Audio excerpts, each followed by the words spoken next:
Meron akong confirmation na alam ni BBM yung charter change. So kung makikita ninyo, dito sa timeline, nandun na tayo sa AOM, October 3. Noong November, kung maalala ninyo, November 2023, paalis siya papuntang United States para sa APEC. Bago siya umalis, one day before, tinawagan ko si Senator Amy Marcos. Sabi ko sa kanya, samahan mo naman ako kasi kailangan ko kausapin si BBM. Kailangan ko isama si Senator Amy dahil hindi ko kaibigan si BBM. Katrabaho ko lang siya. Presidente lang siya para sa akin. Si Senator Amy, maayos kausap na tao. So, tsaka kapatid niya. So, nandun kami.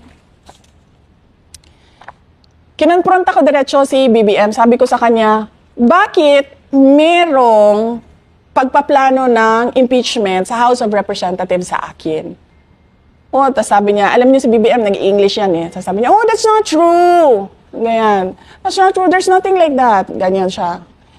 Tapos, natigil yung denial niya kasi sa sobrang daldal niya, lumabas sa bibig niya na ang prioridad daw is charter change.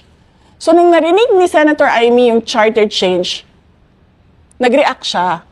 Sabi niya, sa dami-dami ng problema ng ating bansa, bakit naging charter change na ang prioridad?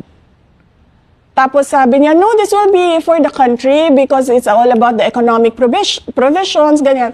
So sabi ni Senator Amy sa kanya na parang tipong, hindi yan economic provisions eh, kasi pag binuksan mo yung amendments ng Constitution, bubuksan mo lahat yun. Hindi mo pwedeng sabihin na, ay, ito lang, economic provisions lang. Kasama na doon yung political.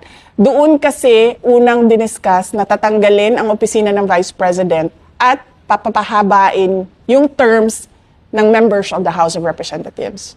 So more than 3 years na yung isang termino.